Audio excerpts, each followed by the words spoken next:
নমস্কার, এই মুহূর্তে আপনাদের সাথে লাইভ ওয়েদার আপডেট নিয়ে চলে এসেছি সামাজিক খবরের পেজ থেকে। আমি তন্ময়। আজ কিন্তু যেটা আপডেট দিয়েছে, রাত একটু আগে যে আপডেটটা দিয়েছে আবহাওয়া দপ্তর 4:30-র সময় 21 তারিখ, দেখতে পাচ্ছেন এখানে লেখা রয়েছে, লাস্ট আপডেট দেওয়া আছে। এবার কি আপডেট দিয়েছে দেখুন। মৎস্যজীবীদের জন্য কিন্তু জারি করা হয়েছে সতর্কতা। মৎস্যজীবীদের জন্য কি কি সতর্কতা জারি করেছে এবং কোন কোন জেলাগুলিতে বৃষ্টিপাত হতে পারে, কোন কোন জেলায় বেশি হবে, সে আপডেটটা কিন্তু আপনাদের এখন আমি দেখাতে চলেছি। কোন জেলায় বৃষ্টিপাত হবে দেখুন, এখানে বলছে ইস্ট অ্যান্ড সেন্ট্রাল ইন্ডিয়া। এখানে ইস্ট সেন্ট্রাল ইন্ডিয়া নিয়ে কি বলেছে দেখুন। Light and moderate rain thunderstorm at most and many places with isolated heavy rainfall likely over West Madhya Pradesh on 21st and 22nd। ঠিক আছে, তাহলে কি বললো, কোথায় বৃষ্টিপাত হবে? বলছে পশ্চিম মধ্যপ্রদেশে ভারী বৃষ্টিপাতের সম্ভাবনা রয়েছে। ভারী বৃষ্টিপাতের সম্ভাবনা 21 তারিখ এবং 22 তারিখ, আজকে যে আপডেটটা দিয়েছে সেই অনুযায়ী। আর বিহারে বলেছে বৃষ্টিপাত হবে 25 থেকে 27 তারিখ পর্যন্ত। আর ঝাড়খণ্ডে বৃষ্টিপাত চলবে 24 তারিখ থেকে 26 তারিখ পর্যন্ত। আর আন্দামান নিকোবর দ্বীপপুঞ্জে 24 তারিখ থেকে 25 তারিখ অবধি বৃষ্টিপাত। গাঙ্গেয় পশ্চিমবঙ্গেও কিন্তু 22 তারিখ এবং 23 তারিখ, গাঙ্গেয় পশ্চিমবঙ্গে 22 তারিখ এবং 23 তারিখ বৃষ্টিপাত চলবে। হ্যাঁ, বুধবার থেকে বৃষ্টিপাত শুরু হবে হচ্ছে ছত্তিশগড় আর বিদর্ভে, বজ্রপাত সহ বৃষ্টি। আগামী 5 দিনের জন্য একই রকম পূর্বাভাস দিয়েছে আবহাওয়া দপ্তর। Rain thunderstorm and many some places with isolated heavy rainfall likely over Assam and Meghalaya during 21st to 24th and Nagaland, Manipur, Mizoram and Tripura during 21st to 23rd and on 27 September. তার মানে এতদিন এই যে বলছে কোথায় কোথায় দেখুন, আসাম মেঘালয়ে কিন্তু 21 তারিখ থেকে 24 তারিখ বৃষ্টিপাত চলবে। আর খুব ভারী বৃষ্টিপাত হবে বজ্রপাত সহ।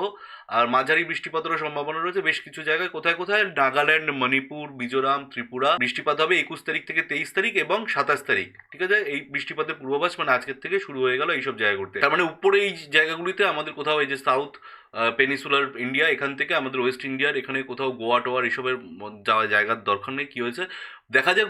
মানে মৎস্যজীবীদের জন্য কি সতর্কতা জারি করেছে। মৎস্যজীবীদের জন্য বলছে squally wind speed reaching to 40 to 50 kmph, gusty to 60 kmph with rough to very rough sea condition is likely to prevail over north and adjoining center Bay of Bengal and along and off Andhra Pradesh, Odisha, West Bengal coasts during 25th to 27th September. তার মানে কি, মৎস্যজীবীদের জন্য 25 তারিখ থেকে 27 তারিখ অবধি সতর্কতা জারি করা হয়েছে। এই সময় কিন্তু যারা যারা বঙ্গোপসাগরে মাছ ধরতে যান তাদের এই সময় সমুদ্রে প্রবেশের নিষেধাজ্ঞা করেছে। আমাদের এই পশ্চিমবঙ্গের উপকূলে যেসব মৎস্যজীবীরা রয়েছেন আর বাংলাদেশের যেসব মৎস্যজীবীরা রয়েছেন বঙ্গোপসাগরে মাছ ধরতে যান, তারা কিন্তু 25 তারিখ থেকে 27 তারিখ অবধি মাছ ধরতে যাবেন না, সমুদ্রে প্রবেশ করবেন না। কারণ সমুদ্র উত্তাল থাকবে এবং দেখতে পাচ্ছেন কতটা উত্তাল থাকবে, প্রচণ্ড উত্তাল থাকবে। সে কারণে আপনারা কিন্তু এই সময় মাছ ধরতে যাবেন না। আবহাওয়া দপ্তরের পূর্বাভাস বলছে বঙ্গোপসাগরে একের পর এক নিম্নচাপ তৈরি হতে পারে, যে কারণে রাজ্যের বিভিন্ন জেলায় যখন তখন বৃষ্টিপাতের সম্ভাবনা রয়েছে। যখন তখন বলতে কটা দিন চলবে এই বৃষ্টিপাত, কি বলছে আবহাওয়া দপ্তর শুনুন। আবহাওয়া দপ্তর বলছে বর্তমানে আবহাওয়া দপ্তরের যে পূর্বাভাস, সেই পূর্বাভাস অনুযায়ী বঙ্গোপসাগরে দুটি সম্ভাব্য নিম্নচাপ সৃষ্টি হতে পারে, আর যা ভারতের পূর্ব উপকূলের আবহাওয়াকে প্রভাবিত করবে। প্রথম নিম্নচাপটি বর্তমানে উত্তর আন্দামান সাগর এবং মায়ানমার উপকূলে একটি ঘূর্ণাবর্ত রয়েছে। এর প্রভাবে আগামী 24 ঘন্টার মধ্যে উত্তর বঙ্গোপসাগরে একটি নিম্নচাপ এলাকা তৈরি হতে পারে। এর ফলেই চলবে রাজ্য জুড়ে বৃষ্টিপাত। আর এই বৃষ্টিপাতের ফলে কোন কোন জেলাগুলিতে এই বৃষ্টিপাতের পূর্বাভাস দিচ্ছে আবহাওয়া দপ্তর, সম্পূর্ণ আপডেটটা কিন্তু আপনাদের এই মুহূর্তে আপনাদের জানিয়ে দেবো। শুনুন, আগামী যে নিম্নচাপটা শুরু হওয়ার কথা আবহাওয়া দপ্তর বলেছে, আগামী নিম্নচাপটা শুরু হতে চলেছে 25শে সেপ্টেম্বর নাগাদ। পূর্ব মধ্য এবং সংলগ্ন উত্তর বঙ্গোপসাগরে আরও একটি নতুন নিম্নচাপ তৈরি হওয়ার সম্ভাবনার কথা জানিয়েছে আবহাওয়া দপ্তর। এটি ধীরে ধীরে পশ্চিম এবং উত্তর পশ্চিমের দিকে এগোতে থাকবে। মানে উত্তর পশ্চিম দিকে এগিয়ে 26শে সেপ্টেম্বর নাগাদ উত্তর পশ্চিম এবং সংলগ্ন পশ্চিম মধ্য বঙ্গোপসাগরে দক্ষিণ উড়িষ্যার উত্তর অন্ধ্র প্রদেশ উপকূলের দিকে এটি অবক্ষেপে পরিণত হতে পারে, মানে ডিপ্রেশন হয়ে যেতে পারে আর কি। সব কিছু ঠিক থাকলে এটি 27 সেপ্টেম্বর নাগাদ উড়িষ্যা, উত্তর অন্ধ্রপ্রদেশ উপকূলে অতিক্রম করতে পারে। এবং অন্যান্য আবহাওয়ার পরিস্থিতি যেটা বলেছে, বিহার এবং সিকিমের ঘূর্ণাবর্তটি উত্তর পূর্ব বিহার ও সংলগ্ন সিকিমের উপর দিয়ে একটি ঘূর্ণাবর্ত এখনও সক্রিয় রয়েছে। ঠিক আছে, তাহলে বলছে অন্যান্য আবহাওয়া পরিস্থিতি নিয়ে কি বলেছে, যে বলছে উত্তর পূর্ব বিহার সংলগ্ন সিকিমের উপরেও একটি ঘূর্ণাবর্ত এখনো সক্রিয় রয়েছে। তো এর ফলেই কিন্তু বৃষ্টিপাত বোঝা যাচ্ছে চলবে। তো কি কি বললাম, আবহাওয়া দপ্তরের পূর্বাভাস বলছে বঙ্গোপসাগরে একের পর এক নিম্নচাপ তৈরি হতে পারে, যার ফলে বিশেষ করে উড়িষ্যা এবং অন্ধ্রপ্রদেশের যে উপকূল, এই উপকূল সংলগ্ন অঞ্চলগুলিতে ভারী বৃষ্টিপাত এবং খারাপ আবহাওয়ার পরিস্থিতির সম্ভাবনা রয়েছে। তো এই পরিস্থিতি অনুযায়ী কতদিন বৃষ্টিপাত চলবে আপনাদের আমি মোটামুটি এখানে প্লে করে আপনাদের দেখিয়ে দিচ্ছি যে কবে থেকে কতদিন বৃষ্টিপাত চলবে। আপনারা এখানে দেখতে পাচ্ছেন যে মোটামুটি একটা সপ্তাহর যে বৃষ্টিপাতের পূর্বাভাস সেটা কিন্তু এখানে দেখাই যাচ্ছে যে একটা সপ্তাহ ধরে, গোটা সপ্তাহ ধরে বৃষ্টিপাত চলবে। এবার কোথায় কোথায় বৃষ্টিপাত চলবে সেটা কিন্তু আপনাদের বললাম যে উপকূল সংলগ্ন এলাকাগুলিতে সবচাইতে খারাপ আবহাওয়া তৈরি হতে পারে। তো এই পূর্বাভাস অনুযায়ী দেখুন, আমি আপনাদের বায়ুর ঝাপটা মুডটা অন করে দিয়ে দেখুন, এই যে বঙ্গোপসাগর সংলগ্ন এলাকায় একটা কিন্তু নিম্নচাপ সৃষ্টি হয়েছে এই মুহূর্তে।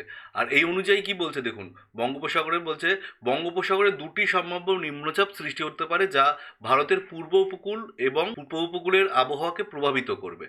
ঠিক আছে, পূর্ব উপকূলের আবহাওয়াকে প্রভাবিত করবে, অর্থাৎ এই দিকটা ধরে বৃষ্টিপাতের একটা সম্ভাবনা রয়েছে। এই পূর্ব উপকূলের এই যে আবহাওয়া, পূর্ব উপকূল বলতে এই যে বাংলাদেশ আর এদিকে পশ্চিমবঙ্গ জুড়ে একটা আবহাওয়া কিন্তু খারাপ হতে পারে, এটারই পূর্বাভাস দিয়েছে। তো বর্তমানে যে প্রথম নিম্নচাপ বলতে এটা, এই যে নিম্নচাপটা, এটার কথা বলছে। প্রথম নিম্নচাপটি উত্তর আন্দামান সাগর এবং মায়ানমারের উপকূলের একটি ঘূর্ণাবর্ত রয়েছে। এই যে উত্তর মায়ানমার, এই জায়গাটায় বলছে একটি ঘূর্ণাবর্ত রয়েছে। আপনাদের যদি আমি ঘূর্ণিঝড় ট্র্যাকারটা অন করে দিই তাহলে আরও ভালো মতন বুঝবে। দেখুন, এই যে ঘূর্ণিঝড় ট্র্যাকারে চলে আসলে দেখুন এখানে একটি ঘূর্ণাবর্ত রয়েছে, ঘূর্ণিঝড়ের মতন রয়েছে। এটা কিন্তু দক্ষিণ চীন সাগরে। এটা কিন্তু রাগাসা বলে যে ঘূর্ণিঝড়টা, সেটা কিন্তু অলরেডি ফিলিপিন্সে প্রভাবিত করা শুরু করে দিয়েছে। ফিলিপিন্সের এই এলাকা জুড়ে এর প্রভাব পড়ছে। আর এদিকে দেখুন একটার পর একটা, দেখুন নিয়োগিরি বলে আরেকটা আসছে ঘূর্ণাবর্ত, আরও একটা ঘূর্ণাবর্ত অ্যাক্টিভ রয়েছে যেটা কিনা এদিকটা এগিয়ে যাচ্ছে। তো আমরা যেটা আমাদের বঙ্গোপসাগর উপকূলে যেটা বলছে পূর্বাভাস, সেটা অনুযায়ী কি বলছে দেখুন, এই যে প্রথমটার প্রভাব কি বলছে, এটি বলছে এর প্রভাবে আগামী 24 ঘন্টার মধ্যে উত্তর বঙ্গোপসাগর এবং নিম্নচাপ এলাকা তৈরি হতে পারে। উত্তর বঙ্গোপসাগরে একটি নিম্নচাপ এলাকা তৈরি হতে পারে। ঠিক আছে, তো এটা বলছে আবহাওয়া দপ্তর।